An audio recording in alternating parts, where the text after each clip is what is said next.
Good afternoon, or good morning, or good evening, whenever it is that you're watching this. Hello, and welcome to the next of our videos for self-help purposes.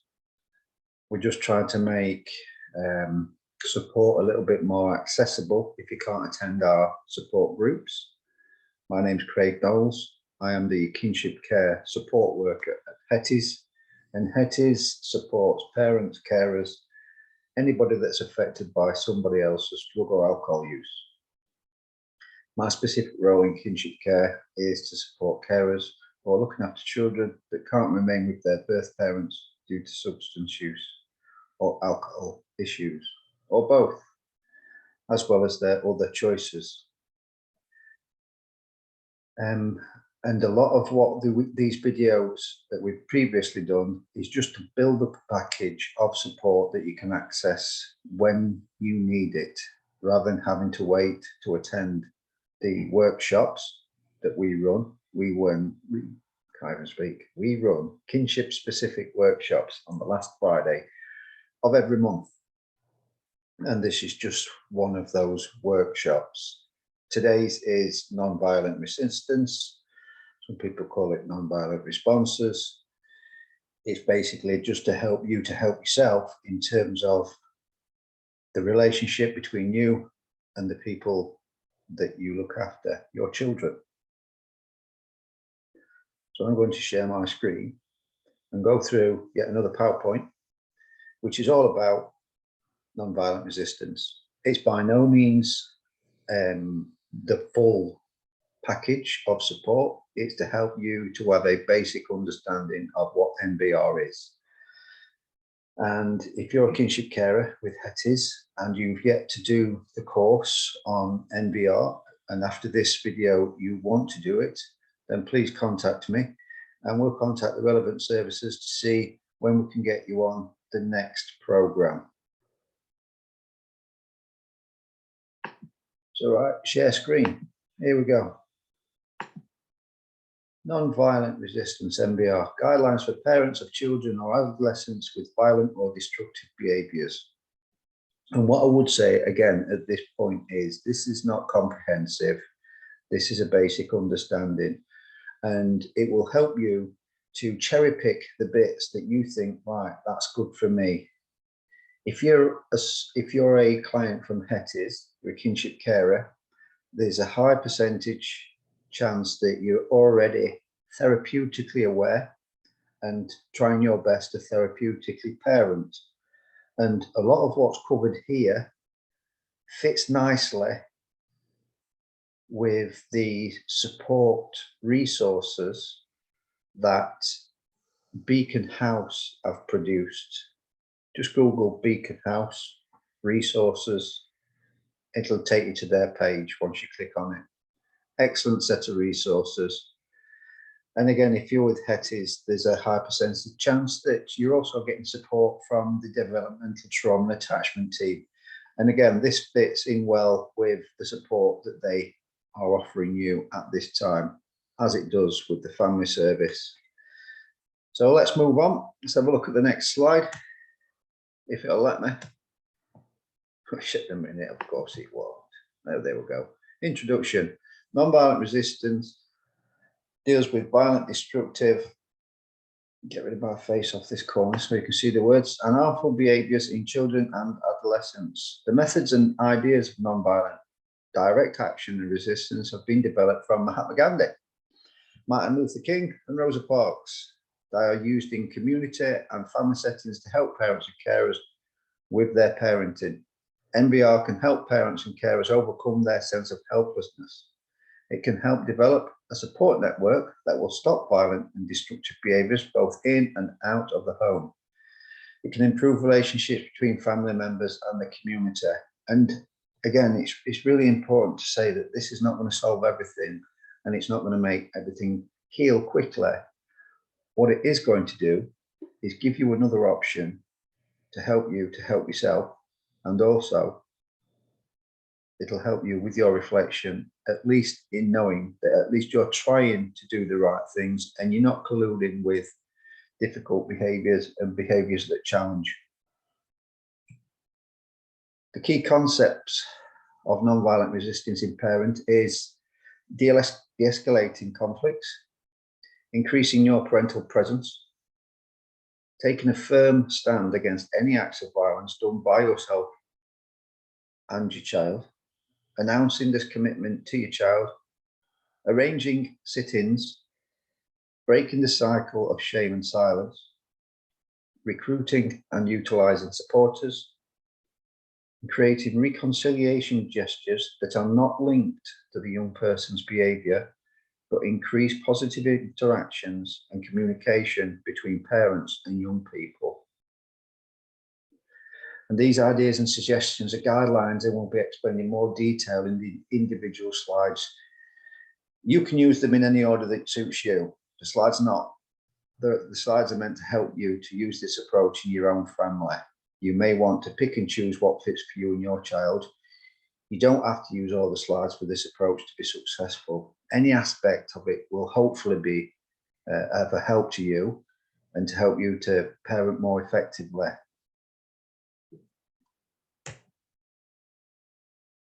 There you go, The Simpsons, the classic dysfunctional family.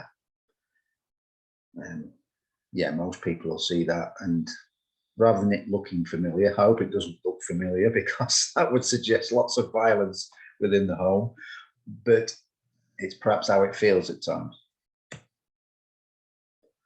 So what is happening? Who is in control? Where might it lead? How much more can you take? Have you had enough? Is it difficult to remember how much you love your child? Does it feel like you're losing your child?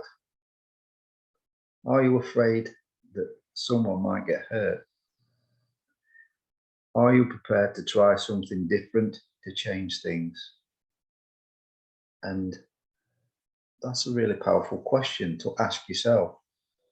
The beauty of this being done by video is you can pause this, you can perhaps, and I say this in all the videos, get a piece of paper, get a pen, take some notes. And as I'm going through these slides, there might be something that triggers you. There might be something that makes you think, oh yes, that's me, that's our situation, that's my child. Make a note of it.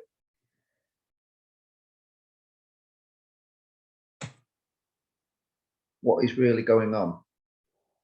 Things get out of hand because the arguments go up and down just like an escalator. Sometimes this ends in violence. You're doing your best, but you might be making things worse without even realizing it. And how you respond to your child has a direct effect on what actually happens. The two main ways in which things escalate between parents and children are described on the next slide. Before I move to that next slide, I also think that words are really powerful. And it says here, how you respond. And that's a really good word. I love respond, because respond isn't react. And if you're responding, it means you're thinking. If you're reacting, that's more of a non-thinking thing to do. So for you, I would suggest that a really good thing to consider is always try to respond. Easy said than done. I really know it is. I really know it is. But we have to try. So the two main ways, what are they? The first one is joint escalation. Your child raises their voice, so you'll raise yours. Your child shouts, you shout. Your child shouts louder, you shout louder. It goes up and up and up, and the argument can end in violence on both sides. So that's joint escalation. Then there's giving in escalation. Your child shouts and demands, and after a while, you just give in. You let them have their way. Your child learns that they get their own way if they make enough fuss. And of course, they're going to keep repeating that behavior and that pattern as often as they can, because at that point, they're in charge, they're in control. If there's two parents, and I know for, again, kinship families, there's a high percentage of kinship families where there's only one. But when there are two, one may use the first pattern, the other might use the other. this makes things even worse because it's confusing. It's confusing to the child, but it's also creating perhaps some sort of barrier and animosity between you as parents. And there's the argument between each other about who's doing it right, who's doing it wrong. What's really important is that you're both singing off the same hymn sheet, and you're both actively engaged in trying to find new ways to parent. And if you're a kinship carer, there's a high percentage chance that there's other things going on for that child. That child's more than likely spending a lot of time being dysregulated.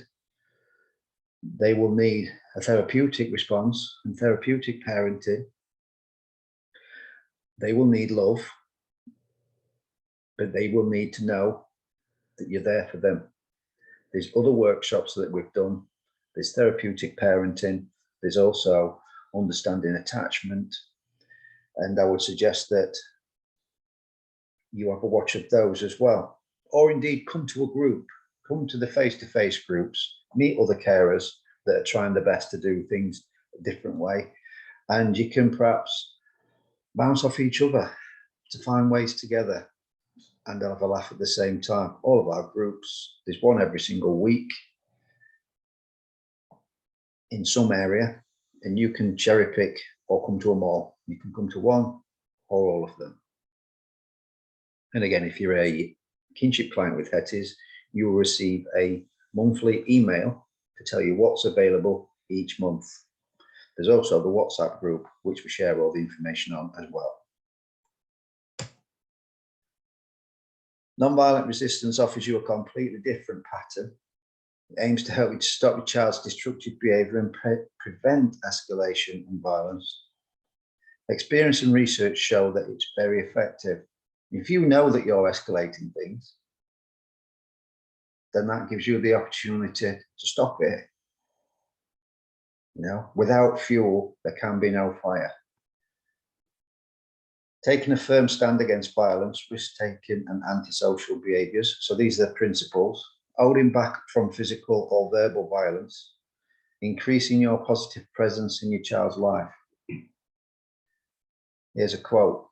I'm no longer prepared to continue with this situation and will do all in my power to change it, except by attacking you physically or verbally. I would also add that it wouldn't hurt to add, I love you. I'm not going anywhere. Nonviolent resistance. What should you do? Again, I know all these are easier said than done, but please humour me and bear with me. Try to stay calm. Stop and think. Are you responding? Are you reacting? Remain positive. Remain optimistic as well. You know, things can change. If you're trying new things, then it's likely that new things will happen. And even if things don't work, at least you know what doesn't work. And to echo what I've said already, cherry picking and finding what works for you is going to be your best way forward. And if there's lots of services out there, and if there's lots of these workshops out there, have a watch of them all. At least if you're doing that, you're making time for yourself and you matter too. Give yourself time to plan your response. Be non-judgmental. Remind your child that you're doing this because you love them. Be gentle, but be firm. Be persistent. Resist any violence, verbal or physical. Believe that things can get better. Consider and write down your own do's. It might be different to these. And as with do's, there's always the opposite of don'ts. Do not react. Try not to talk too much. Don't get involved in an argument. Again, without fuel, there can be no fire. And it takes two to argue. And if you're not doing it, it can't happen. Don't lecture. Don't threaten. Don't raise your voice. Don't use sarcasm. Don't blame. Don't say hurtful things. Don't use aggressive body language. Don't be in the face. And again, consider and write down your own don'ts. Any of these things are bullets, and we don't want anybody to be given bullets to fire back at a later stage. Can you remember when you did X, Y, or Z kind of scenario? So working together and parental presence, what is that? What is parental presence? When children are growing up, the parents tell them what is right and what is wrong and how they should behave. You know, it's those morals, those standards. In time, children learn what the parents would think even when they're not around. A bit like Jiminy Cricket in Pinocchio, if you've ever watched that. You know, that little angel, the voice of reason on his shoulder, keeps trying to stop doing all these things that perhaps he shouldn't be. This helps children to know how to behave when the parents are not there. MBR calls this parental presence because the parent is present in the child's mind. When a child has got out of control, then you may have lost your own parental presence in your own house. This means that your influence in the house is no longer strong enough to help your child to know how to behave. When parental presence is lost, children lose their sense of what is acceptable and what is not. A bit of a free-for-all, do what they like. They no longer have you in their mind as a presence in their lives. This can be scary for them, although they will not show it. Growing up involves challenging and questioning your parents' ideas and beliefs. This is a normal part of development. It's easier for the young person to do this when they have a strong sense of their parents' beliefs and values. There will be other presences in your child's life that may become more important. For example, friends, other young people, new experiences. There's lots of influences out there for children, both physical and not. This is why parental presence is so important. Again, it's that voice in their head that's telling them they know what they're doing is right, wrong, or indifferent. So how can you get that back? If there's two of you, then it's really important, again, that you work together, that you're singing off the same hymn sheet. And seeing you divided, like we discussed earlier, it's confusing for them, but it's harmful to you. You want to have everybody on your side and singing off the same hymn sheet so that there's no other influences that's a cause of stress and anxiety. If you can't work together, then you're not ready to change things in your home. And it's that simple. If you're a single parent, then you may need to get yourself some supporters, and they're explained a little bit later because it might be more difficult to do it alone. And I know I'm saying I'm going to talk about it later, but obviously Hetis for you is a supporter. We will help you to help yourself in terms of remind you of the principles of MBR. And remember, you don't have to win. This is not about winning or losing. This is about sticking to the principles, and hopefully some of these things will help. You're not trying to make your child someone that they're not. You love your child, so you have to resist their behavior. You're not going to lecture or punish them. You will never respond with violence. Re-establishing your parental presence means reminding your child that you love them and will be there for them no matter what. And that is really important for a child, especially for a child that's got trauma and that's also dysregulated. However, you're going to resist their unacceptable behavior. You love them, so you have no choice. And in part, might feel like you need that sometimes, but resist port as well, or any other alcohol-based substance. An important part of parental presence is rebuilding your relationship. So obtain supporters. Now, this program encourages parents to share their experiences, concerns and fears, as well as their hopes with other people, to invite others to help and support them.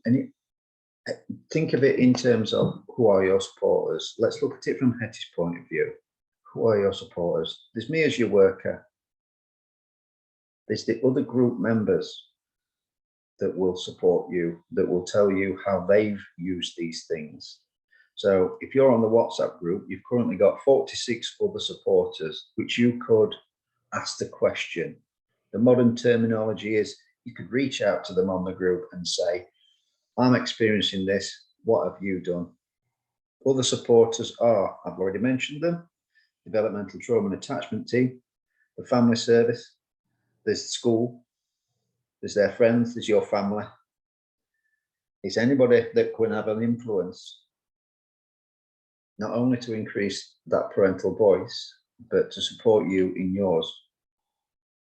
And breaking your silence about what goes on in the home and asking for support is definitely not a sign of weakness. It's definitely not going to be something that says to somebody else out there, this person can't cope, let's remove these children. That's not how it is. It's a sign that you're strong enough to ask for help.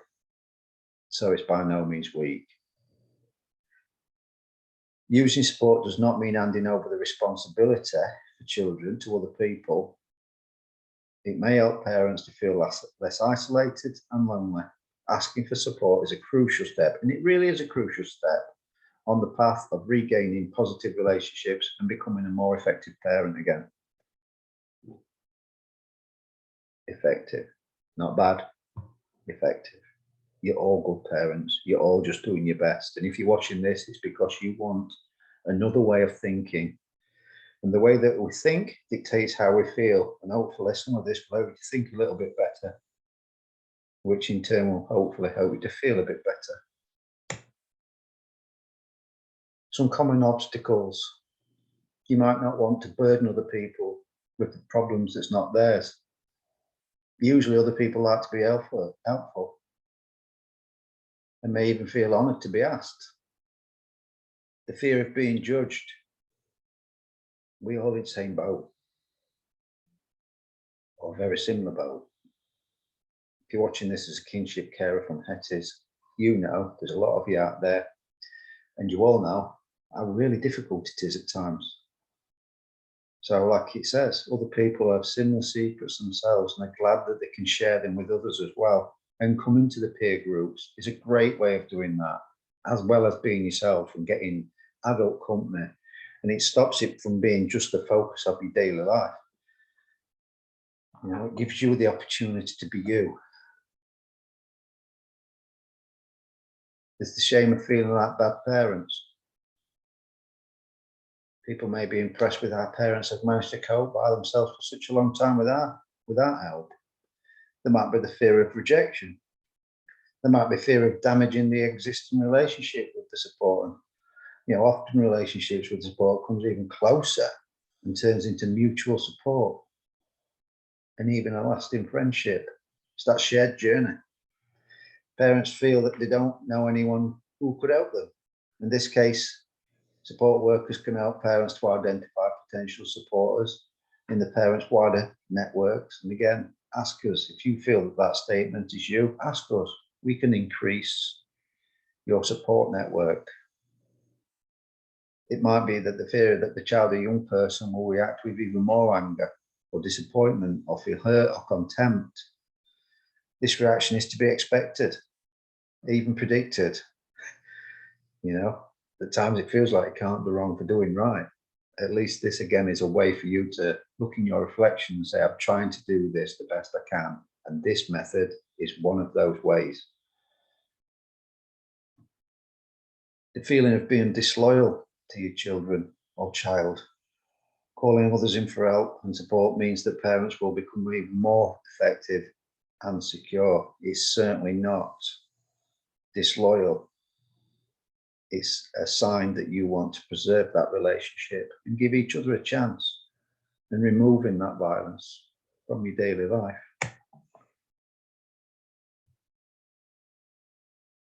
Here's some of the roles, examples of kind of things supporters might do. Visit the child or contact them by phone, text, email or letter. Mediate between the child and the parents. Protect brothers and sisters. Visit the family when things get out of hand. Monitor the young person's whereabouts. Witness what goes on in the home. Seeing it for themselves is often a way for people to be even more effective in trying to support. Support the parents in their determination to stop the violence, develop self-control and become less reactive. Key component, as they all are. Do something active and positive with the young person, their brothers and sisters, or the parents. It's also for the role of them to listen to you as their parents and the stories that you have. Supporters can be witnesses, mediators, or protectors. You decide who, how, what, and when. Moving on to the announcement. What is that? NBR is being open and clear with your child. Tell your child, that's the announcement, about the stand you're going to take and your commitment to resist their behaviour. 1, deciding which behaviour to focus on. It's important to decide where to begin. Parents often find that part of the difficulty is that they do not agree on what to take a stand on or how to do this. Preparing to make the announcement helps clarify the goal. So discuss it together if there's 2 of you. If there's just 1 of you, think about writing things down and put those, prioritize them. Question, there's so many things we need to change. Where do we start? Answer, for this to work, we need to concentrate on only 1 or 2. Begin by writing every behaviour that you want to change on a separate piece of paper. And like I say, prioritise which is most important. And we use the concept of baskets. You need 3 baskets. You've got a large basket, middle sized, and a smallest. In the largest one, put all the things that you're going to ignore in that one. Most of your pieces of paper that you've written, all those bits, all those things that you've written down, most of those are going to go in that basket. Then the middle-sized basket, put all the things in here that you're prepared to be flexible about and negotiate over.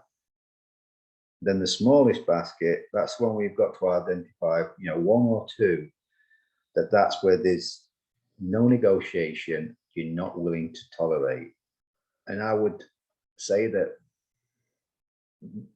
type of thing in that basket is definitely going to be around safety. One of those things is definitely about keeping the child safe. So 2, writing the announcement. Take the 1 or 2 behaviours from that smallest basket. They're the ones that you're going to include in your statement, in your announcement. The content will be short, will not include punishments for breaking rules. It'll be a statement about what you're going to do, not what you expect your child to do. Think about that, what you are going to do. It keeps it in your control. And you're not going to be threatening in that statement. And here's a suggested outline. Violence has made life unbearable for us. We cannot and do not want to live this way any longer. We will do all we can to change the situation. We will not attack you physically or verbally. We will always be here for you. We will no longer remain alone with the problem, but we'll ask our friends and family for help and support. We will not hide what is going on. We promise to resist the following behaviours. And you put your 2 in there. We're not trying to put you down or get control of you. We are doing this because we love you and we want to do our best for you as your parents, as your carers. That's just a suggested outline. You can change it into the language that suits you or into a statement that you feel will be heard the best from the child or children that you're caring for. But when you make the announcement, choose a quiet time, speak in a clear, calm and non-threatening way. If there's 2 of you and 1 of you is the softer parent, let that person make the announcement. Read the announcement. Ask someone else to be there as a witness if you think your child might react with violence. If communication is completely broken down between you and your child, ask someone else to be there to read the announcement. And give your child a copy of it. Now the children might react, they might just tear it up. They might start screaming. They might start shouting. They might start crying. But stay calm. They might stay calm, sorry, and they might stay silent. Whatever their reaction, you stay calm as well. It's not what they are doing, it's what you are giving them at that time in terms of the announcement. Now we'll move on to something called the sit-in. The sit-in allows you to show parental presence without escalating or losing control. And then the purpose of the sit-in is to address a violent incident and to let your child know that you're not put up with that behaviour anymore. The steps to the sit-in are, and when I've discussed this with families, there's often been laughs about the sit-in and how realistic this can be. And what I say to people is, if you don't try, you don't know. And it's always worth listening to all forms of support. So what are the steps for the sit-in? You enter your child's room when your child is in there, a few hours or following day after the incident that you want to address. Shut the door after you. Sit down somewhere where it makes it difficult for your child to leave the room. Tell your child, I'm not prepared to put up with this behaviour anymore. Then describe that behaviour. I'm here to find a way to solve the problem, and I'll wait until you suggest a solution. Remain quiet and wait for suggestions. Then consider any suggestions that's offered in an encouraging way. Don't be dismissive. Ask questions if your child's got any good suggestions, then leave the room saying you will give the suggestion a chance. Remain sitting quietly if your child answers with accusations. You know, it's their fault. If you buy me this, I'll stop doing it. Or threats like I'll run away. Don't get drawn into that argument. Just say, that's not a solution. Stay in the room for an hour. And less if your child's young, or if there's a specific problem like a learning difficulty which would make it too long. Even if a suggestion is not made, then leave saying, we still have not found a solution. Do's: wait patiently and quietly. Plan ahead and be prepared to sit in the room for up to an hour. Be specific about what you want. Have backup. Ask the witness to enter the room if the child behaves violently. If you do that, this is likely to stop the violence. Return to normal routine once the sitting is over. Don't mention the sitting or desired change. And do stop the sitting if your child continues to be violent and you can't protect yourself. You can repeat the sitting another day if you've had to stop it. And what are the don'ts? Don't behave aggressively. Don't blame. Don't lecture. Don't threaten. Don't raise your voice. Don't argue or fight. Don't plead or bargain. Don't question your child's suggestions suspiciously. And don't threaten to return to sitting if the suggestion doesn't work. Here's some frequently asked questions. What if your child tries to drive you out by screaming? Stay silent. Starts crying? Stay silent and see where you are. Do not hug or comfort them. What if they try to drive you out with violence? Protect yourself without hitting back. Invite the third person into the room. If no third person is present, you can't protect yourself. Stop the sitting and come back to it when you're better prepared with support. If your child tries to bargain with you, say you can't accept that suggestion, but you don't have to give a reason for that. Then stay silent again. If they ignore you, your child may ignore you by putting on music, TV, computer game. Turn the equipment off straight away. If your child puts it back on, do not turn it back off, as this would lead to escalation. wait in the room until the hour is up. And if they scream to get other people's attention, warn whoever, e.g. neighbours, that they might hear screaming and tell them what might happen. So again, they support us, something else to consider in terms of when you're planning for the sit-in.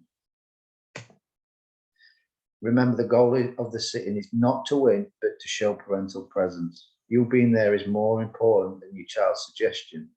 If your child behaves badly in the sit-in, it doesn't mean that the sit-in was not successful. And having to repeat the sit-in does not mean you're not making progress. If you're trying, you're making progress.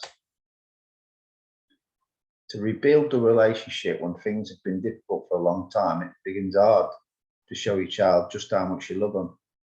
And parents often feel that they don't do anything nice for the child. Sorry. When people are doing something nice with the child, it looks like rewarding bad behavior, and it'll make things worse. When they do buy the child something after some improvement in behavior, then the child sometimes seems to behave even more badly in response. As a result, it becomes hard to rebuild the relationship because it seems to consist of nothing but telling off, groundings, and then arguments. Are you ever going to change things if your child never behaves well enough to be rewarded? Parents are feeling like they really do not like the child anymore, and they never get the opportunity to do anything nice for the child. The way forward is to separate the child's behavior from the reward. Therefore, reward is not the best word to describe what you're trying to do. Now, reconciliation gesture is a much better description, and that means making peace when you feel like you've been at war. A reconciliation gesture is something small that you do to show you love your child and want to rebuild the relationship. Is making or getting some small treat. Perhaps it's a favourite dessert or favourite food. You might want to tell your child that you've made them something that they like and left it in the fridge or in cupboard. You might even fix something that belongs to the child which they've broken. And don't be upset if they don't accept your gestures at the beginning. Just repeat the procedure, and remember, these gestures are separate from behavior. They're not rewards. You are making the gestures because you love your child and you want to rebuild that relationship. You will make these gestures no matter how your child behaves. The gesture must be small and should be inexpensive. It does not matter if your child seems not to respond or rejects your gesture. If you want, try making a list of things that make your child happy to help you. Helping siblings. Telling other people what the violence has been like is very important and makes children stronger. It can be helpful to write experience down or record them in some way. Brothers and sisters have the right to speak about the violence and to expect their parents to support them and listen to what they have to say. Speaking up and saying what is happening is the right thing to do. It's not grassing and it's not being sneaky. The child who is acting violent needs to hear how they are affecting their brothers and sisters or others. They need to hear that. Parents should not take sides.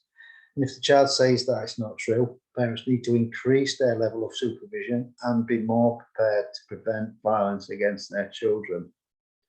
It's recommended to share all violent incidents with at least one witness outside of the family as soon as possible.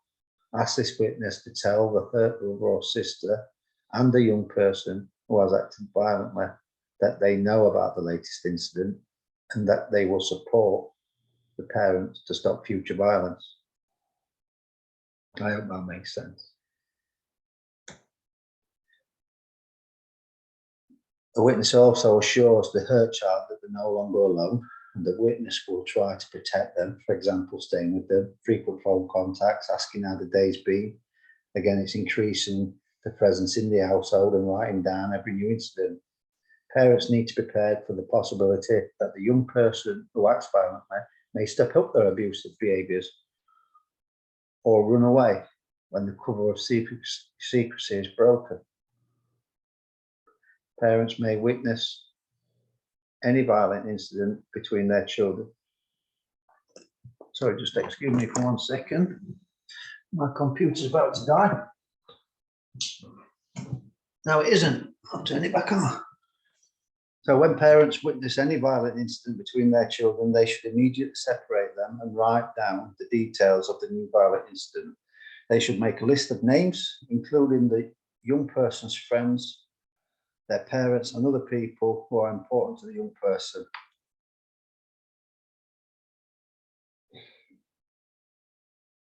However, in cases of violence against their other children, parents should continue to make reconciliation gestures in order to show their child that they do not reject them and still care deeply for them.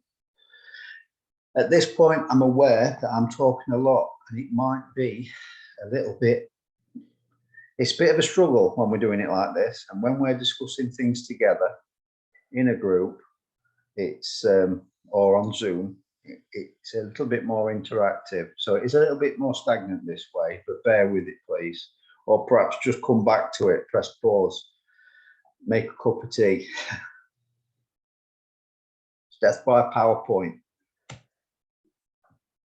Steps for parents and supporters. We've got 10. Interview the brother or sister. Well, talk to them.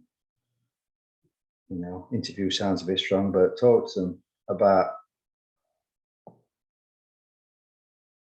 what the incident was in detail. And there's an example of this at the end of this chapter. Give the brother or sister phone numbers of supporters and helpers, and make sure they hide them well. Increase parental presence and check regularly whether new incidents have occurred. Show the incident report and list of names to the young person who has been violent. Send copies of the report to supporters and witnesses on the list and ask them to get in touch with the young person who has been violent.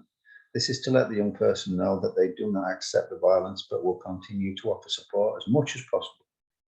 Supporters get in touch with the violent young person to let them know that they've received the report, are prepared to help but do not accept violence. Supporters get in touch with other children who are, reassure them, give them support. Parents make reconciliation gestures on the same day as the violent incident to reassure the child that they still love them. The list of incidents gets updated and new names of supporters and witnesses. So again, it's writing things down, it's recording what's going on, it's letting everybody know what's going on and keep communicating with each other. As a final resort, the completed journal of incidents can be taken to the police if the violence does not stop.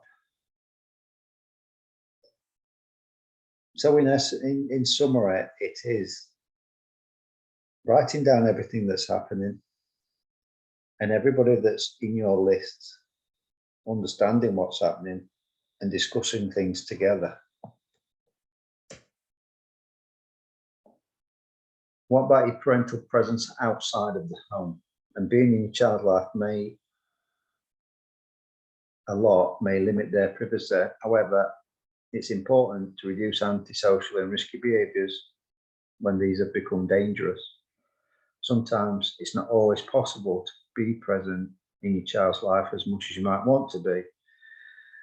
And some of these reasons might be that you're a single parent, you might be working long hours, you might have physical or mental illness, you might have a lack of social support. It could be that there's secrecy and it isolates parents and blocks potential help. One parent who has little contact or influence, long-term conflict between parents, parents that prefer not to get involved, and parents who give in because they feel guilt, pity, or anxiety. Now, parental presence can be increased by trying to re-establish contact when your child avoids parental supervision or runs away. Making your child feel that you know exactly where they spend their time and you are present even when you're physically distant. Act in a way that gives the message, I'm here, I'm your parent, and I will remain your parent. I'm not giving in on you or giving up on you. It can also be increased by not reacting to your child's attempt to break off contact with escalation. Example, locking the door or not talking to them. Standing strong with your decision to resist all provocations and trying as much as you can to maintain contact and supervision. Repeating to yourselves, we will not be provoked and we will not give in.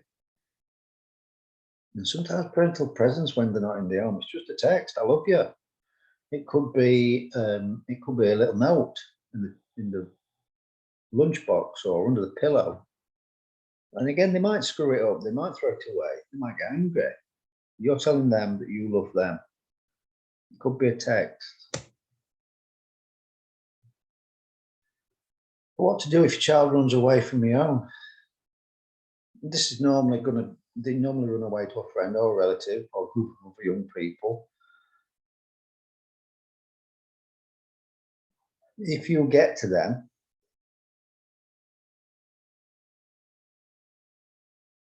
when you see them, be respectful. Let them know wherever they've gone, they've come to take your child home. Say that you've got no intention of punishing your child, but that you want them to come with you. If your child does not come to the door, say that you will wait for them. Or you could ask wherever they are, friend or parent or other person, to ask for permission to wait inside. If you're not invited, keep knocking on that door every 10 or so minutes, or ringing the bell every 10 or so minutes, and ask the child to come home with you, and stay calm.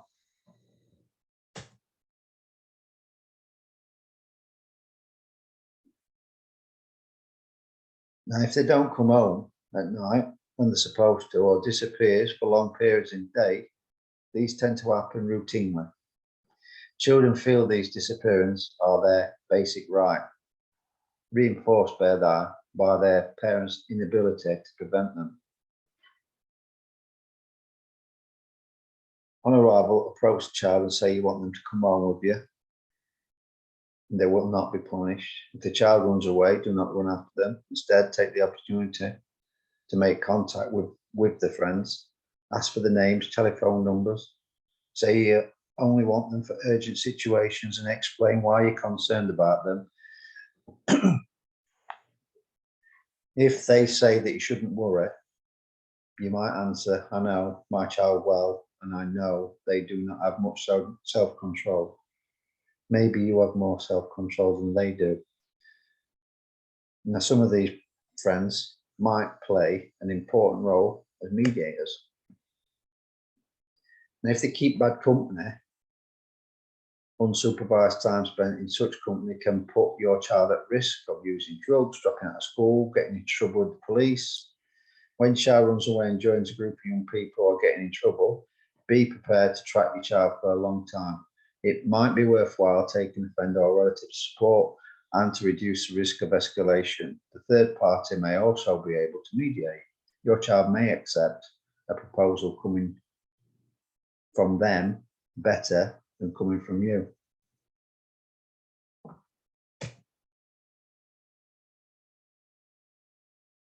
And if they're not coming home and you don't know where they are, you don't know whose door to knock on, and you are worried, then obviously that's a matter for you to think, right, is it time for me now to ring 101 and let the police know? And this is something that often happens, so don't be afraid to ring them. And I've heard people say to me, I don't want to waste their time. I know they're going to be okay, I just don't know where they are right now. It's sending out a strong message to say that I love you enough to make sure that I'm going to keep you safe, and they need you to know that I'm going to keep you safe. And if they're not, you can have a conversation after the fact, but you need to know that your child's safe. So that aside, ask your child to come home with you and state that you won't punishment, avoid arguments. If possible, stay silent for as long as you remain with your child at the place that they've run away to. Avoid any acts that could lead to escalation. And the example here is taking your child by force and putting him in the car. Follow your child for as long as possible. The idea of following your child is not to return the child home, but to show your love and stand by your decision to supervise them. There's some things that parents and carers say about MBR. Be persistent, gained respect. I have learned to stay calm. MBR has been successful in keeping her in the placement. She would say she feels safer with the boundaries. I'm enjoying the freedom and enjoying life more. It was great to have really practical advice. I needed someone to tell me what to do. These are just a few. You can read all these yourself. But they're just a flavour of what some people have said about MBR. It's also really important to look after yourself. I touched on that earlier. Think about your spiritual beliefs, sense of purpose, connecting with your beliefs about the world, love, the meaning of life, what being a parent means to you. Look after your own relationships, good communication, use compassion and listening, solving problems and conflicts, talking and sharing with partners, friends, relatives, being involved in clubs. You also still need your intimacy. If you're religious, don't neglect that. Whatever your relationships are with anything, so education, volunteer work, your job, maintain those. Don't give up on them. You need to feel worth as well. And you need to prioritize yourself, your own time for you. It's difficult, but you being the best version of yourself helps you to be the best parent you can be.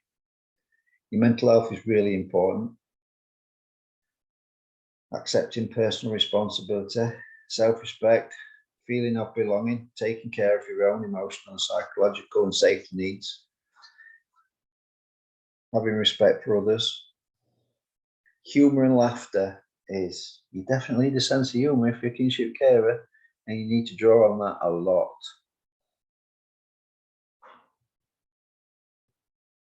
Your own creativity will help you, and that creativity could be about arts, it could be just something simple, like a lot of people do cross stitch, knitting. Do people still knit anymore? Crocheting, word books, quiz books, word searches, rubbish TV, soaps, there's no link there. Using positive self-affirmations, like I'm a good parent, I won't give up on my child, things will get better. Try saying it in the mirror. Don't forget your own physical health as well. Things like relaxation, meditation, doing exercise, taking walks, immersing yourself in nature, listening to the birds. Think about all your sensory needs as well. Getting enough sleep, singing, dancing, having nice food. These are all good things. Remember to look after you. You matter too.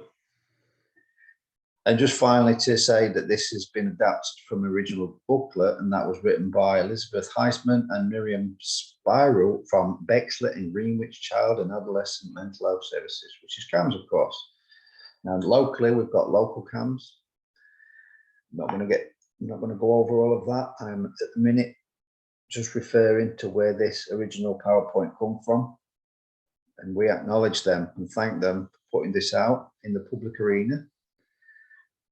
And if you want to have a further look, a more in-depth look at MBR, then have a look at that that's written at the bottom, Nonviolent Resistance by Haim Omer, published by Cambridge University Press in 2004. Google it. And if you want to know more about services that's available to you to support you, then there's another video that's called Support for Kinship Carers, and that involves local support in Nottinghamshire and also nationally. So thank you for getting this far. I hope it's been a little bit useful, even if it's a tiny bit. And I'll bid you a good day. You take care. And if you do need support from us, 08000 850 941 is our support line. Take care. Bye-bye.